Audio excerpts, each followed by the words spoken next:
5. También nos pueden ver a través de democráticamente.com.ar, en Agofa TV, en YouTube, en Twitch, en todas las plataformas y redes sociales, hasta la hora 14. Como lo comentaba en la apertura, se está viendo el celular de la productora Bárbara. Le aviso que hay una cámara ahí arriba. Como les comentaba en la apertura, íbamos a estar teniendo esta entrevista muy interesante porque en algún momento planteamos esta cuestión de tener la posibilidad de hablar con autores y editores de libros que tienen que ver con la sociedad, con la cuestión social, con la cuestión política de nuestra ciudad, de nuestra provincia, de nuestro país. En algún momento lo teníamos pensado y bueno, lo vamos a empezar a reeditar esta cuestión. Como comentaba en la apertura, íbamos a tener esta visita de Mariano Romero, quien editó este libro que tiene un título para ir desglosando a partir de ahí la temática. Mariano, ¿qué tal? ¿Cómo estás? Bienvenido a Democráticamente. Muchas gracias por la invitación. Bueno, las válvulas de escape de los barrios populares. De los sectores populares. De los actores populares. Bien. ¿Por qué las válvulas de escape? ¿A qué hace referencia? Y las válvulas de escape es por una situación asfixiante que viven los sectores populares, pero un poco en el libro se desglosa también de que con otros matices, con otras diferencias, nos atraviesa a todos como sociedad. Y justamente válvulas de escape en la forma en la cual esa olla a presión que sienten sobre el lomo muchas personas dentro de la sociedad, en los sectores populares, pero también mucho en los sectores medios, digo, sobre todo en etapas de inestabilidad económica, Sí. por algún lado tienen que canalizar, Claro. digamos, y cuáles son esas canalizaciones, esas descargas, esas respuestas ante algo que se siente como un ataque a la subjetividad de las personas, a su falta de laburo o falta de legitimidad social del laburo que ya vienen representando. Antes de por ahí desglosar un poco más estos temas que tienen que ver con las válvulas de escape de los sectores populares y de los, como vos decías, de los diferentes sectores, pero en particular de los sectores populares, ¿cuándo fue el momento en el que comenzaste a escribir, a pensar, a editar este libro que se presentó ayer, me decías, ¿no? Hace pocos días. Sí, en realidad todavía no hicimos la presentación, ahora salió a la venta, digamos, hace muy poquito, pero las presentaciones van a ser dentro de 15 a 20 días aproximadamente. Ya tenemos ahí planificadas 2. Pero independientemente de eso, yo, más allá de mi carácter profesional y demás, soy un militante social. Desde muy chico laburo, hago trabajo solidario en los distintos barrios de la ciudad, con personas en situación de calle. Y a partir de un poco conocer historias de vida, conocer procesos sociales y políticos que se dan en los territorios, situaciones muy angustiantes, situaciones muy lindas, procesos de todo, es que fui craneando esta idea de pasar en limpio algunas que son discusiones que están en los medios incluso, y otras que son cuestiones más de elaboración personal, en limpio para poder un poco, si se quiere, desagraviar a un sector de la sociedad que está muy estigmatizado. Quiero preguntarte, porque bueno, hoy nos estamos quizás un poco recuperando de una situación. Nuestra sociedad viene en crisis y eso quizás estemos de acuerdo, viene en crisis de hace mucho tiempo, no es nuevo. Pero vivimos una situación de la que nos estamos recuperando ahora, en esta etapa del 2022, como fue la pandemia, que sin lugar a dudas ha golpeado a toda la sociedad, pero en particular a los sectores más vulnerables, a los sectores de los sectores medios y bajos de nuestra sociedad, y eso también está como un punto de inflexión en este estudio, en esta escritura de este libro, porque calculo que ha cambiado mucho la situación, no sé si para bien, tampoco quiero ser tan negativo y decir para mal, pero ha cambiado la situación sin lugar a dudas de los sectores populares, de los sectores vulnerables, lo que pasó en la pandemia, ¿no? Sí, en realidad la pandemia lo que vino a hacer es agudizar un proceso histórico que con idas y vueltas, con un poco de subida y bajada, pero que se mantiene no solamente en la Argentina, sino en el mundo, durante ya un periodo que es parte, si se quiere, del nuevo modo de producción del capitalismo, que por el avance principalmente de la tecnología, lo que necesita es 5 veces menos personas para producir 5 veces más. Claro. Entonces, a partir de eso, hay muchas personas que van quedando afuera en las etapas en las cuales crece el empleo formal. Esto particularmente en los sectores populares, pero también va modificando el empleo de los sectores medios, aún con un aumento sostenido el empleo formal o un modelo político o un gobierno que fomente el desarrollo de la industria nacional, aún hay muchos sectores de la sociedad que se quedan estructuralmente afuera del mercado laboral formal. Sí. Entonces, lo que vino a hacer la pandemia es romper con determinados lazos de solidaridad, determinados mecanismos que se encuentran en los sectores populares para poder seguir subsistiendo y agudizar las situaciones de crisis económica, pero no mermó o no transformó radicalmente un proceso que ya se venía dando, como vos bien destacabas antes. Claro. Recién hablábamos con Melissa Molina, referente del Polo Obrero, por este acampe piquetero, esta medida de movilización, de manifestación de la situación que están viviendo, y marcaba justamente esto, ¿no? La cuestión de lo laboral, de que los sectores populares, los sectores más vulnerables, no quieren vivir de un plan social, quieren trabajar. Porque no se puede vivir lo marcaba bien eso, no se puede vivir de un plan social, queremos trabajar, pero queremos trabajar en condiciones dignas, decía, no queremos trabajar 8 horas por día y que nos paguen algo que no alcanza ni siquiera la mitad de la canasta básica. Es decir, esta cuestión también se ve en esta realidad que estás contando. Sí, totalmente. Nosotros lo que creemos en particular es que todos trabajan actualmente, digamos. Sí. O sea, no se puede subsistir en un sector mínimo de la sociedad, digamos, que tiene algunos problemas estructurales, de salud, etcétera, por los cuales no puede laborar, pero no hay nadie que viva sin trabajar. El problema es que hay un sector del trabajo que está registrado, que es formal, que ya sea el empleo estatal o el empleo privado en relación de dependencia, y hay otro sector que está completamente invisibilizado, que es el laburo de la economía popular. Digo, es el carpintero que produce en su casa, son las textiles, que un 40% de la producción textil formal pasa por las manos de trabajadores y trabajadoras de la economía popular. Son los que hacen laburo social en el territorio. Digo, alguien que trabaja en un comedor o un merendero, en una escuela, recibe un salario. Alguien que trabaja en un centro comunitario hace la misma tarea exactamente, generalmente para la misma población, y no tiene ningún ingreso. Pero eso es laburo. Entonces, nosotros lo que entendemos que una parte es un laburo social, que lo tiene que garantizar el Estado, que, bueno, los programas sociales o una remuneración digna es una salida. El salario básico universal, por ejemplo, que es una cuestión que se está planteando y que hay miradas por ahí contrapuestas, podríamos decir, en cuanto desde los mismos que lo plantean, digo, no de una cuestión ideológica, sino de los mismos que plantean esta cuestión del salario básico universal. Yo lo planteaba, digamos, como una remuneración por un trabajo realizado, que es un trabajo social que tiene un fin comunitario y que no tiene una remuneración a través de la venta de un producto. Pero hay otro sector muy grande de la economía popular que hoy produce y vende. Digo, una carpintería que produce en un barrio sin ningún tipo de registración, con herramientas rudimentarias, un mueble, el mismo mueble, se vende en una mueblería y ese trabajo está registrado y el otro no. Ese trabajo tiene subsidios y créditos blandos subsidiados por el Estado para poder seguir creciendo y el otro no. Ahí está. Yo creo que el aporte es, en términos subjetivos, poder reconocer ese trabajo, que esos trabajadores y esas trabajadoras sientan la dignidad de que tienen un oficio y que tienen un trabajo real, y en segundo, que puedan tener el acompañamiento del Estado para dar ese salto de calidad y poder producir a una escala que le permita tener un ingreso digno. Te voy a dar el tiempo para que tomes un poco de agua si querés. 15 minutos faltan para la hora 13, 22 grados la temperatura en la ciudad de Rosario. Estamos hablando con Mariano Romero, que ha presentado, o que está por presentar, mejor dicho, este libro, Las válvulas de escape de los sectores populares. Ya está nuestra próxima invitada, la concejala Silvana Teiza, para este segmento que tenemos todos los miércoles del concejal de tu ciudad, o en realidad hoy la concejala de tu ciudad. Vamos a hablar con propiedad, ¿no? Porque está bien ese lenguaje inclusivo real que hay que tener.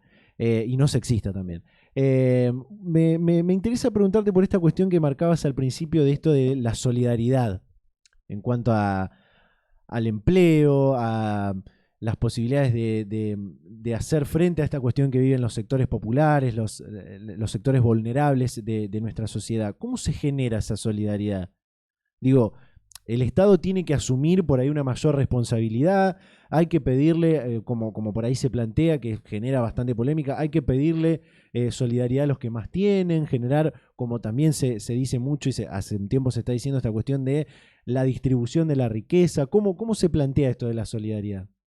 No, hay dos cuestiones que son completamente distintas. Una, en un lugar, es el funcionamiento de la lógica de la economía capitalista común. Sí.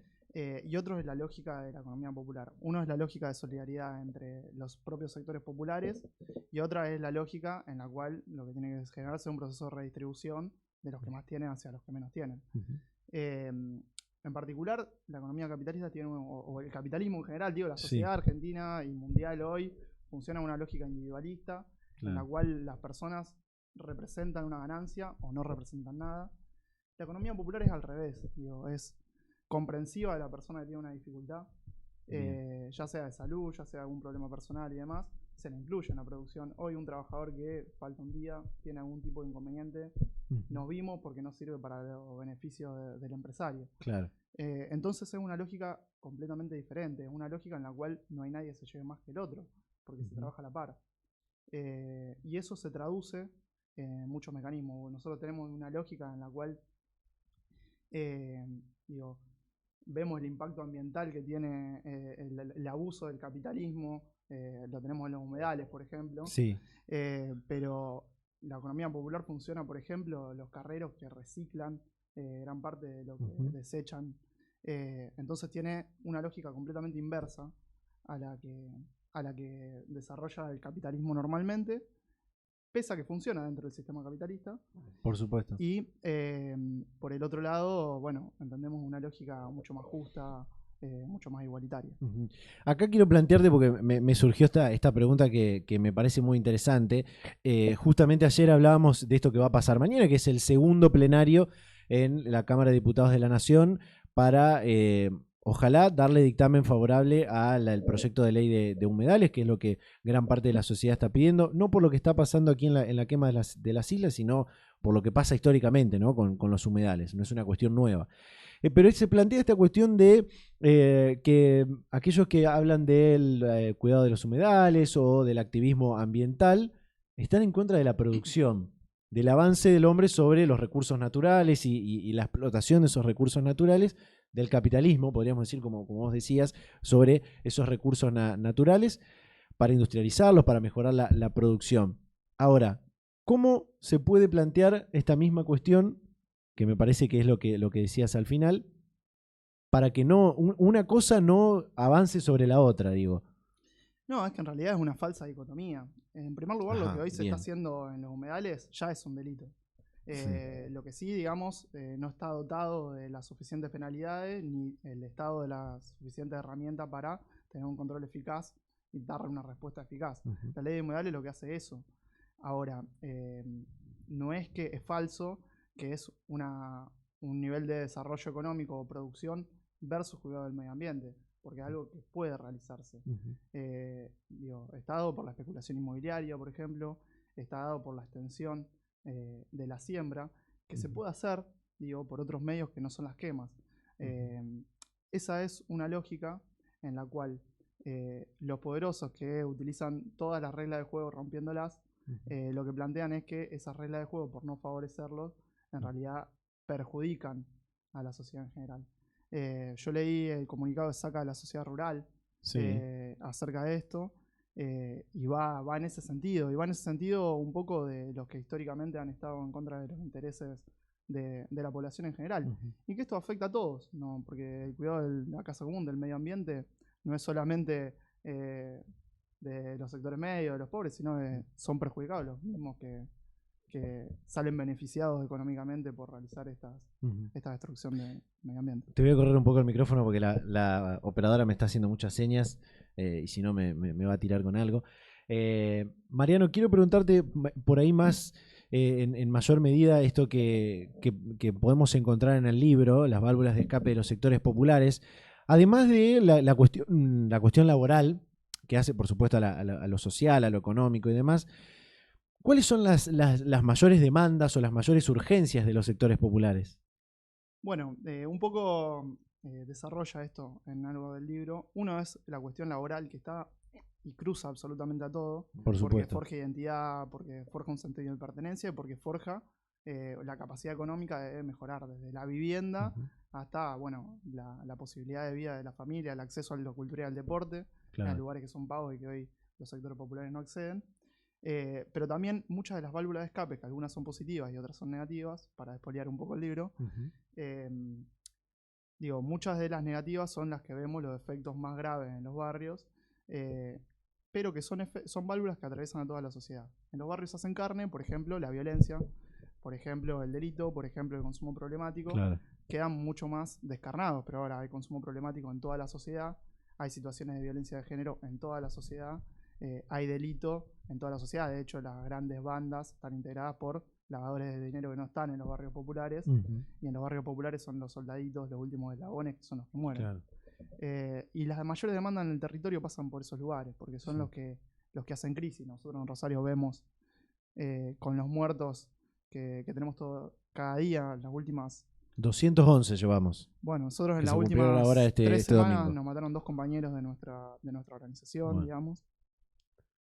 Tuvimos que movilizar para exigir algún grado de respuesta con otros compañeros y compañeras que sufrieron balaceras, ahora en el corto plazo. Entonces las mayores demandas vienen por ese lado, porque son los que hacen crisis constantemente. ¿Esto tiene que ver con las válvulas de escape o las válvulas de escape va por otro lado? Digo, porque las válvulas de escape, yo obviamente voy a querer leer el libro cuando lo presentes, pero las válvulas de escape lo entiendo así, queriendo reflexionar sobre el título, si bien como esa frase por ahí cliché de no juzgue a un libro por su portada, tampoco habría que juzgarlo por el título, porque nos podemos encontrar con otra cosa, pero las válvulas de escape pueden ser como las soluciones, ¿no? que intentan generarse los propios sectores populares para hacer frente a todo esto que estamos hablando.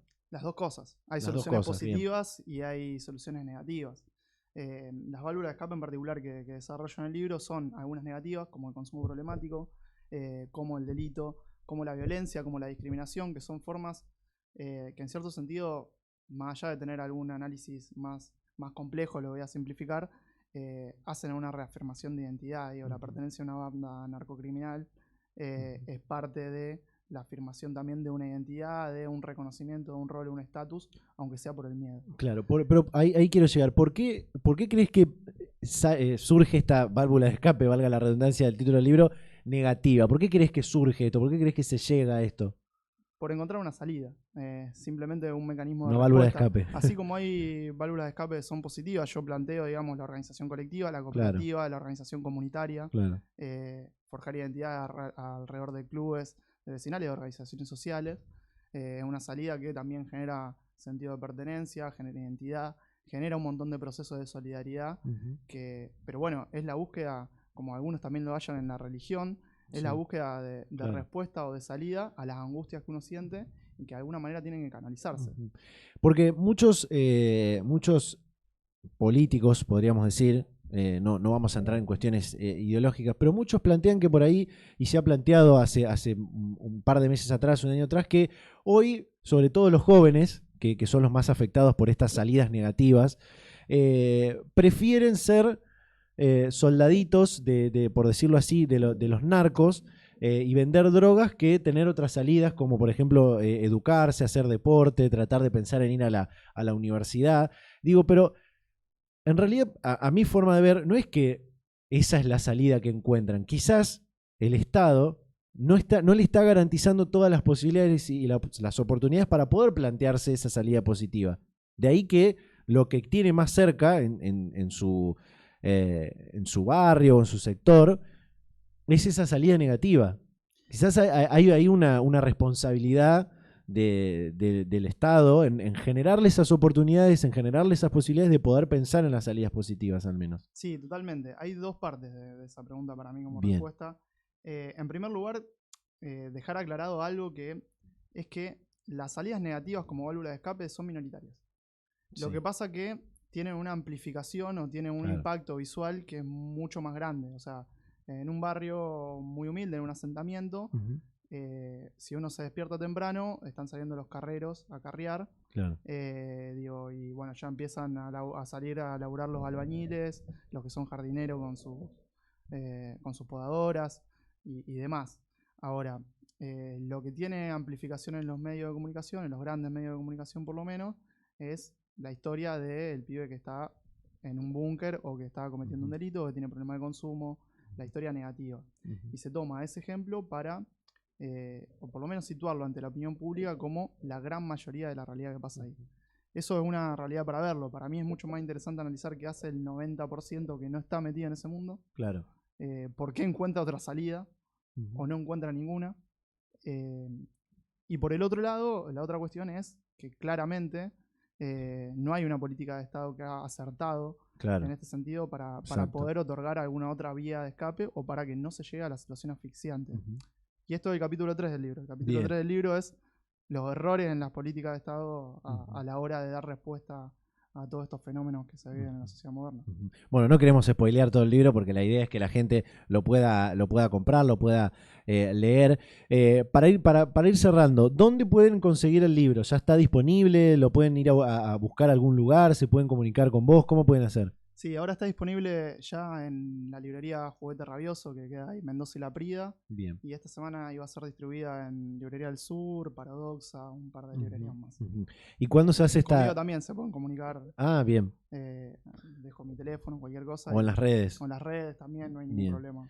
Y me decías al principio, antes de empezar, que todavía no se hizo la presentación oficial del libro y quisiera preguntarte, para cerrar, ¿cuándo tenés pensado hacer esta presentación? Quizás con algún acto, ¿cómo va a ser? Sí, nos tienen que confirmar fecha en algunos lugares que fuimos pidiendo, pero la idea es hacer 2 presentaciones en Rosario en aproximadamente 20 días. La primera seguramente sea en la Facultad de Derecho. Bien. Y bueno, hacerla extensiva también, no solamente al ámbito académico, sino también muchos de los sectores con los cuales nosotros militamos día a día, codo a codo, que son sectores muy humildes, y que está bueno que también se genere teoría desde ahí, digamos. Claro. Se genere teoría desde la praxis y desde la militancia cotidiana de estar peleando contra los problemas y no tanto desde el mero lugar académico. Y estaría bueno también que esto convoque a las diferentes fuerzas políticas para debatir, para reflexionar sobre esto, no solamente a los que por ahí comulgan con una idea del escritor de este libro, en este caso que es Mariano Romero, sino a todas las fuerzas que componen, a todas las ideologías que componen nuestra sociedad. Mariano, muchas gracias por venir y por contarnos todos los detalles de este libro, y seguramente seguiremos atentos y en contacto para cuando se haga la presentación oficial. Muchas gracias a ustedes por la invitación. Bueno, ahí está, Mariano Romero, escritor de este libro, Las válvulas de escape.